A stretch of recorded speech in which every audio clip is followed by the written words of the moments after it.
Class 8 हम लोगों ने डायरेक्ट प्रोपोर्शन पढ़ लिया था, ठीक है।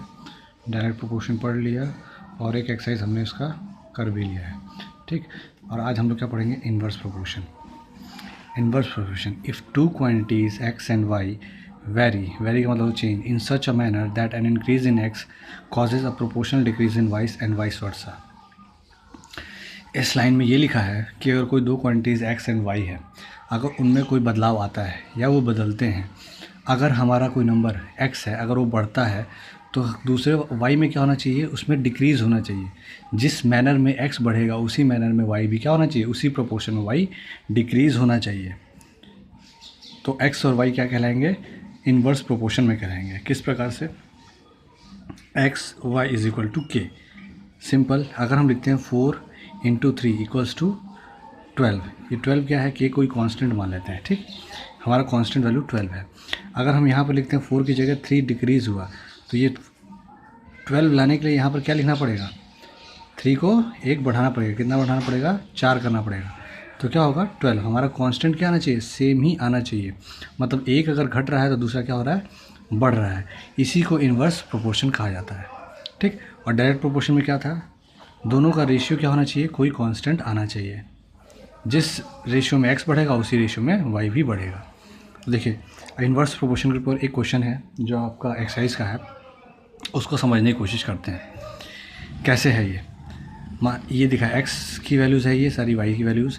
इसमें दिया है 8/y1, x1/4, 16/5, x2/2, मतलब x की वैल्यूज़ ये हैं और y की वैल्यूज़ ये हैं। इनको बोला गया है कि अगर इन्वर्स प्रोपोर्शनल में है तो हमें x1, y1, x2 और y2 की वैल्यू फाइंड करनी है।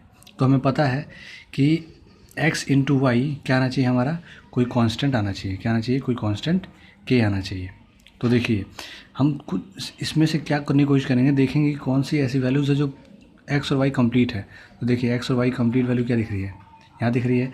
यहाँ से हम अगर एक्स वाई मल्टीप्लाई करते हैं तो क्या आ जाएगा, 80 आ जाएगा। ये कोई कांस्टेंट आ जाएगा, ठीक।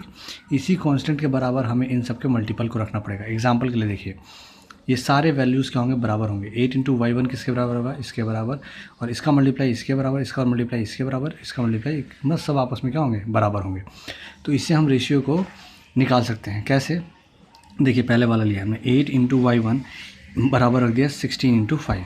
16 इंटू 5 क्यों लिया है, क्योंकि इसमें दोनों x और y की वैल्यूज़ गिवन है। इससे हमारा कांस्टेंट आ जाएगा, इसलिए हमने इसको इसके इक्वल रखा है। देखिए 8 into y1 is equal to 16 into 5। अब देखिए, तीन चीज़ें पता है तो एक चीज़ निकल आएगी। 16 5 से 80, 80 डिवाइड बाई 8 कितना होता है, 10 होता है। तो y1 की वैल्यू कितनी आ गई, 10। ऐसे देखिए, अब हमें x1 निकालना है। क्या निकालना है, x1। ये देखिए यहाँ पे लिखा है x1/x1, तो इसको क्या करेंगे, मल्टीप्लाई करेंगे और किसके इक्वल रखेंगे, 16 इंटू 5। तो देखिए ऐसे किया, 16 into 5 is equal to x1 into 4।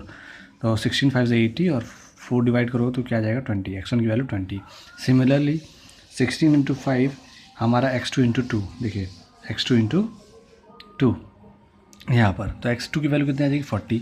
फिर 16 into 5 is equal to 80 into y2। 16 into 5 is equal to 80 into y2, ये हमारा y2 का वैल्यू आ जाएगा। इसी तरह से आपको क्वेश्चन नंबर 3 करना है। क्या करना है, क्वेश्चन नंबर 3 करने की कोशिश करना है।